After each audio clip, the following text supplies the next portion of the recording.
ಇದರ ನಡುವೆ BJP MLA Munirathna ವಿರುದ್ಧ ಬಿಜೆಪಿ ಈಗ ಕ್ಲಾರಿಟಿ ಕೇಳಿ ನೋಟಿಸ್ ಅನ್ನು ಕೊಟ್ಟಿದೆ. 5 ದಿನದ ಒಳಗಾಗಿ ನಿಮ್ಮ ಮೇಲೆ ಬಂದಿರುವಂತ ಆರೋಪಕ್ಕೆ ನೀವು ಸ್ಪಷ್ಟನೆಯನ್ನ ಕೊಡಬೇಕು ಅಂತ ಹೇಳಿ ಬಿಜೆಪಿ ನೋಟಿಸ್ ಅನ್ನು ಕೊಟ್ಟಿದೆ ಎಂಎಲ್ಎ ಮುನಿರತ್ನಗೆ. 5 ದಿನದ ಒಳಗಾಗಿ ಕ್ಲಾರಿಟಿಯನ್ನು ಕೊಡಬೇಕು, ಸ್ಪಷ್ಟನೆಯನ್ನ ಕೊಡಬೇಕು ಅಂತ ಹೇಳಿ ಬಿಜೆಪಿಯ ಶಿಸ್ತು ಸಮಿತಿ ಮುಂದೆ ಸ್ಪಷ್ಟನೆಯನ್ನ ಕೊಡಬೇಕು ಅಂತ ಹೇಳಿ ಈಗ ನೋಟಿಸ್ ಅನ್ನು ಕೊಟ್ಟಿದ್ದಾರೆ ಮುನಿರತ್ನರಿಗೆ. ಈ ಕುರಿತು ಮತ್ತಷ್ಟು ಮಾಹಿತಿಯೊಂದಿಗೆ ಬಿಜೆಪಿಯ ಶಿಸ್ತು ಸಮಿತಿಯ ಅಧ್ಯಕ್ಷರಾಗಿರುವ ನಿಂಗರಾಜ್ ಅವರು ಈಗ ಸಂಪರ್ಕದಲ್ಲಿದ್ದಾರೆ. ನಮಸ್ಕಾರ ಸರ್. ನಮಸ್ಕಾರ. ಮುನಿರತ್ನ ಅವರ ಬಂಧನದ ವಿಚಾರ ತಲುಪ್ತು ತಮಗೆ? ಗೊತ್ತಾಗಿದೆ. ಏನು ಹೇಳಿದಿರಿ ಈಗ? ಅವ್ರಿಗೆ ಏನು ನೋಟಿಸ್ ಕೊಟ್ಟಿದ್ದೀರಿ? ತಾವು ಹೇಳಿದಾಗ ನೋಟಿಸ್ ನಾವು ನಮ್ಮ ಕಂಪ್ಲೇಂಟ್ ಬಂದು ಕೊಟ್ಟಿದ್ದೀವಿ, ಅವ್ರಿಗೆ ಕ್ಲಾರಿಫಿಕೇಶನ್ ಮಾಡ್ಲಿಕ್ಕೆ ಕೊಡಿ ಅಂತ ಹೇಳಿದೀವಿ. ಹಾಂ, ನೋಡೋಣ ಏನು ಕೊಡ್ತಾರೆ ನೋಡಿ, ಅದ್ರ ಮೇಲೆ ಮುಂದೆ ನಾವು ವಿಚಾರ ಮಾಡಿಸ್ತೀವಿ. ಓಕೆ, ತಮಗೆ ಇಲ್ಲಿವರೆಗೂ ಕೂಡ ಮುನಿರತ್ನ ಅವರ ಮೇಲೆ ಬಂದಿರುವಂಥ ಆರೋಪದ ಬಗ್ಗೆ ಏನು ಮಾಹಿತಿ ಇದೆ ಸರ್? ನೋಡಿ, ನಿನ್ನೆ ಗೊತ್ತಾಯ್ತು, ಚರ್ಚೆ ಆಗಿದೆ, ರಾಜ್ಯಾಧ್ಯಕ್ಷರು ಮತ್ತು ಹಿರಿಯರ ಜೊತೆ ಚರ್ಚೆ ಆಗಿದೆ. ಓಕೆ, ಒಂದು ನೋಟಿಸ್ ಕೊಟ್ಟಿದ್ವಿ, ಅವರಿಂದ ಕ್ಲಾರಿಫಿಕೇಶನ್ ಅವರು ಕೊಡೋರಿದ್ದಾರೆ, ಕೊಡ್ಲಿಕ್ಕೆ ಹೇಳಿದೀವಿ. ನಮ್ಗೆ ಬರುತ್ತೆ, ಏನು ಕೊಡ್ತಾರೆ ನೋಡೋಣ, ಅದ್ರ ಮೇಲೆ ಮುಂದೆ ನಾವು ವಿಚಾರ ಮಾಡ್ತೀವಿ. ಸರ್, ನಿನ್ನೆಯಿಂದಲೂ ಈ ಸುದ್ದಿ ಎಲ್ಲ ಕಡೆ ಚರ್ಚೆಯಲ್ಲಿದೆ. ಅರೆಸ್ಟ್ ಆಗೋವರೆಗೂ ಕೂಡ ಯಾಕೆ ಕಾದ್ರಿ? ಯಾಕೆ ನೀವು ನೋಟಿಸ್ ಕೊಟ್ಟಿಲ್ಲ? ಅರೆಸ್ಟ್ ಆದ್ಮೇಲೆ ಯಾಕೆ ನೋಟಿಸ್ ಕೊಟ್ರಿ? ಇದು ನೋಡಿ, ನಮ್ದು ಒಂದು ನಮ್ಮ ಅಂತಂದ್ರೆ ಈಗ ಎಲ್ಲವನ್ನೂ ಹೇಳಲಿಕ್ಕೆ ಆಗಲ್ಲ. ನಾವು ನಮ್ದೇ ಆದಂತ ಇದ್ರೊಳಗೆ ನಾವೆಲ್ಲ ಕ್ರಮ ತಿಳ್ಕೊಳ್ತಾ ಇರ್ತೀವಿ. ಅದು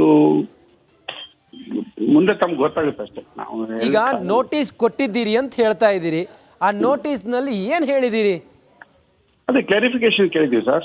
ಅದಕ್ಕೆ ಒಂದು ಇದು ಮುಜುಗರ ಆಗುವಂಗಾಗಿದೆಯಲ್ಲ, ಅದಕ್ಕೆ ಕ್ಲಾರಿಫಿಕೇಶನ್ ಮಾಡಿ ಸ್ಪಷ್ಟೀಕರಣ ನೀವು ಕೊಡಿ ಮಾಧ್ಯಮದವ್ರಿಗೆ ಅಂತ ಹೇಳಿದೀವಿ.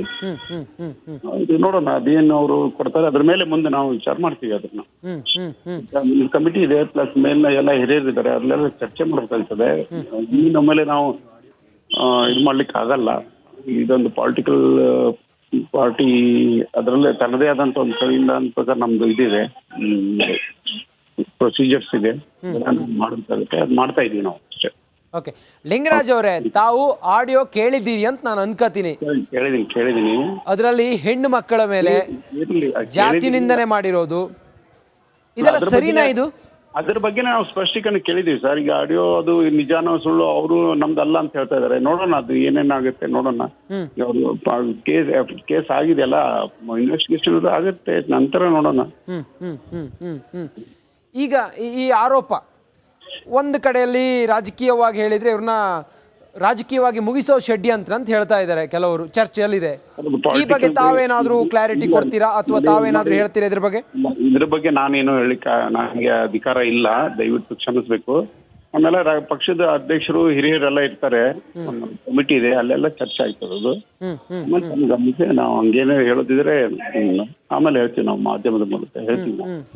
ಎಷ್ಟು ದಿನದ ಒಳಗಾಗಿ ಸ್ಪಷ್ಟೀಕರಣ ಕೊಡ್ಬೇಕು ಅಂತ ಹೇಳಿದಿರಿ ಮುನಿರತ್ನ? 5 ದಿನ ಅಂತ ಕೊಟ್ಟಿದೀವಿ. 5 ದಿನ ಆಗ್ಲಿ, ಆಮೇಲೆ ನಾವು ಏನಿದೆ ಮತ್ತೆ ಹೇಳ್ತೀವಿ ನಿಮಗೆ. ಓಕೆ, ಥ್ಯಾಂಕ್ ಯು ಲಿಂಗರಾಜ್ ಅವರೇ ನಮ್ಮ ಜೊತೆಯಲ್ಲಿ ಮಾತಾಡಿದ್ದಕ್ಕೆ.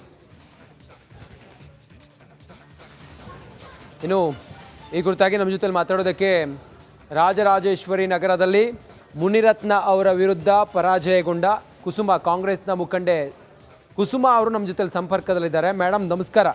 ನಮಸ್ಕಾರ ಸರ್. ವಿಚಾರ ತಮಗೆ ತಲುಪ್ತು ಅಂತ ಅನ್ಕೋತೀನಿ. ಆ ಮಹಿಳೆಯರ ಬಗ್ಗೆ ಆಡಿದಂಥ ಮಾತು ಮಾನ್ಯ ಬಿಜೆಪಿಯ ಮಾನ್ಯ ಶಾಸಕರು ಮುನಿರತ್ನ ಅವರು, ಇದನ್ನೆಲ್ಲ ಕೇಳಿಸ್ಕೊಂಡ್ರ ತಾವು? ಹೌದು ಸರ್, ಬಹಳ ಕಷ್ಟದಿಂದ ಅದನ್ನ ಕೇಳಿಸ್ಕೊಳ್ಬೇಕಾಗಿರುವಂತ ಸಂದರ್ಭ ಬಂದಿರೋದ್ರಿಂದ ಕೇಳಿಸ್ಕೋಬೇಕಾಗುತ್ತೆ. ಒಬ್ಬ ಹೆಣ್ಮಗಳಾಗಿ, ರಾಜಕಾರಣ ಬಿಟ್ಬಿಡಿ, ಒಬ್ಬ ಹೆಣ್ಮಗಳಾಗಿ ಆ ಆಡಿಯೋನ ಕೇಳಿಸ್ಕೊಳ್ಳುವಂತ ಯಾವುದೇ ಒಂದು ಸಾಧ್ಯನೇ ಇಲ್ಲ. ಆ ಮಟ್ಟದ ಅಸಭ್ಯವಾದಂತ ಭಾಷೆ, ಅಸಂವಿಧಾನಿಕವಾದಂತ ಭಾಷೆ, ಕೇಳಿಸ್ಕೊಳ್ಳೋದಕ್ಕೆ ಅಸಹ್ಯ ಹುಟ್ಟಿಸುವಂತ ಪದಗಳನ್ನ ಬಳಕೆ ಮಾಡಿ ಒಬ್ಬ ಗುತ್ತಿಗೆದಾರನಿಗೆ ಜೀವ ಬೆದರಿಕೆಯನ್ನ ಒಡ್ಡಿ ಲಂಚಕ್ಕೆ ಬೇಡಿಕೆಯನ್ನ ಇಟ್ಟಿರುವಂತ ಒಂದು ಆಡಿಯೋ ಏನ್ ಬಂದಿದೆ ಮಾನ್ಯ ಶಾಸಕರಾಗಿರುವಂತ ಶ್ರೀ ಮುನಿರತ್ನ ನಾಯ್ಡು ಅವ್ರದ್ದು, ನಾನು ಕೂಡ ಕೇಳಿಸ್ಕೊಳ್ಳುವಂತ ದೌರ್ಭಾಗ್ಯ ನಂದಾಯ್ತು.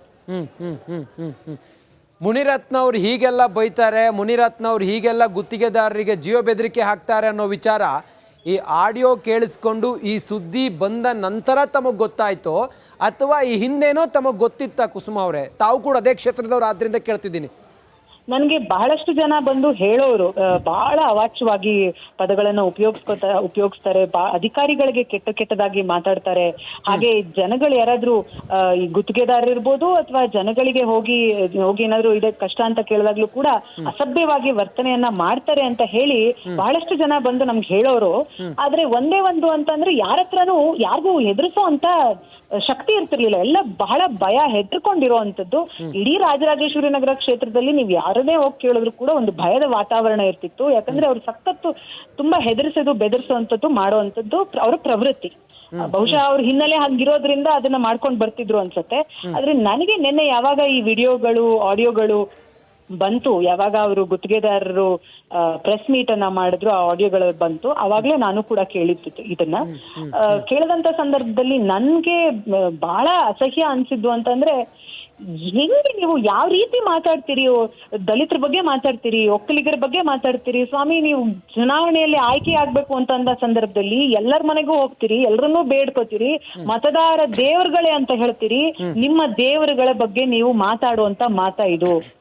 ನೀವು ದೇವರುಗಳು ಅಂತ ಏನು ಕರಿತಾ ಇರ್ತೀರಿ, ಮತದಾರ ದೇವರುಗಳು ಅಂತ ಹೇಳಿ ಭಾಷಣವನ್ನ ಶುರು ಮಾಡ್ತೀರಿ. ನಿಮ್ಮ ಮತದಾರ ದೇವರುಗಳನ್ನ, ಅವರ ಮನೆಯ ಹೆಣ್ಣು ಮಕ್ಕಳನ್ನ ಮಾತಾಡ್ಸುವಂತ ಒಂದು ಪದಗಳನ್ನ ನೀವು ಬಳಸಿದ್ದೀರಾ? ನಾನ್ ಕೇಳ್ಬೇಕಾಗಿರುವಂತದ್ ಪ್ರಶ್ನೆ, ರಾಜಕೀಯ ಬಿಟ್ಬಿಡಿ, ಆಯ್ತು, ನಾನು ಏನೂ ಅಲ್ಲ, ನಾನು ಯಾರು ಅಲ್ಲ, ಒಬ್ಬ ಹೆಣ್ಮಗಳಾಗಿ ನಾನು ಹೇಳ್ತಾ ಇದ್ದೀನಿ. ಇವತ್ತು ಬಿಜೆಪಿ ಅವರು ಶ್ರೀರಾಮಚಂದ್ರ ಏನು ಮರ್ಯಾದಾ ಪುರುಷೋತ್ತಮನ ಹೆಸರನ್ನ ಇಟ್ಕೊಂಡು ಚುನಾವಣೆಯನ್ನ ಮಾಡ್ತಾರೆ. ನಾವು ಮಹಿಳೆಯರಿಗೆ ಅತ್ಯಂತ ಗೌರವವನ್ನ ನೀಡ್ತೇವೆ ಅಂತ ಹೇಳಿ ಹೇಳಿಕೆಗಳನ್ನ ನೀಡ್ತಾರೆ. ಬಿಜೆಪಿಯ ಪಕ್ಷದ ಮುಖಂಡರುಗಳು ಎಲ್ಲಿ ಹೋಗಿದ್ದಾರೆ? ಅವರದೇ ಪಕ್ಷದ ಶಾಸಕರು ಈ ರೀತಿಯಾದಂತ ಮಾತುಗಳನ್ನ, ನಾವೆಲ್ಲ ಹಿಂದೂ, ನಾವೆಲ್ಲ ಒಂದು ಅಂತ ಹೇಳುವಂತದ್ದು.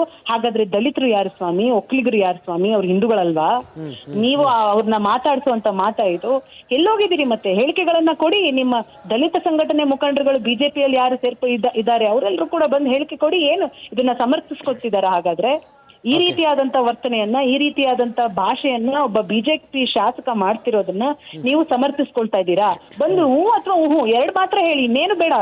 ಬಂದ್ ಹೇಳಿ, ಸಮಾಜಕ್ಕೆ ಬಂದ್ ಹೇಳಿ. ಸಮಾಜಕ್ಕೆ ಏನ್ ಸಂದೇಶ ಕೊಡ್ತಾ ಇದ್ದೀರಿ ನೀವು? ಎಷ್ಟ್ರ ಮಟ್ಟಿಗೆ ಸರಿ? ಜೀವವನ್ನ ತೆಗೆಯುವಂತ ಶಕ್ತಿ ಕೊಟ್ಟವ್ರು ಯಾರು ನಿಮಗೆ?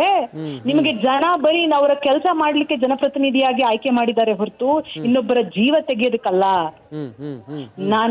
ನಿನ್ನ ಬಿಡ್ತೀನೇನೋ, 5 ವರ್ಷ ನಾನು MLA ಆಗಿ ನಾನೇ ಇರ್ತೀನಿ, ಏನ್ ಮಾಡ್ಕೊಳಕ್ ಆಗುತ್ತೆ ಅಂತ ನೀವು ಕೇಳ್ತೀರಿ ಅಂತಂದ್ರೆ ಇದು ಪ್ರಜಾಪ್ರಭುತ್ವ ಸ್ವಾಮಿ. ಅದೇ ಬಾಬಾ ಸಾಹೇಬ್ ಅಂಬೇಡ್ಕರ್ ಅವರ ಸಂವಿಧಾನದಲ್ಲಿ ಇರುವಂತ ಒಂದು ಪ್ರಜಾಪ್ರಭುತ್ವದ ವ್ಯವಸ್ಥೆಯಲ್ಲಿ ನಾವು ಇವತ್ತಿದೀವಿ. ಯಾವ ಮನುಷ್ಯ, ಯಾವ ಜನರು ನಿಮ್ಮನ್ನ ಆಯ್ಕೆ ಮಾಡಿ ಜನಪ್ರತಿನಿಧಿಯಾಗಿ ಕೂರಿಸ್ತಾರೆ, ಅದೇ ಮನುಷ್ಯ, ಅದೇ ಜನರು ನಿಮ್ಮನ್ನ ಇಳಿಸುವಂತ ಕೆಲಸನೂ ಕೂಡ ಮಾಡಬಹುದು. ಕರೆಕ್ಟ್. ಕುಸುಮಾ ಮೇಡಮ್, ಈಗ ತಾವು ರಾಜರಾಜೇಶ್ವರಿ ನಗರ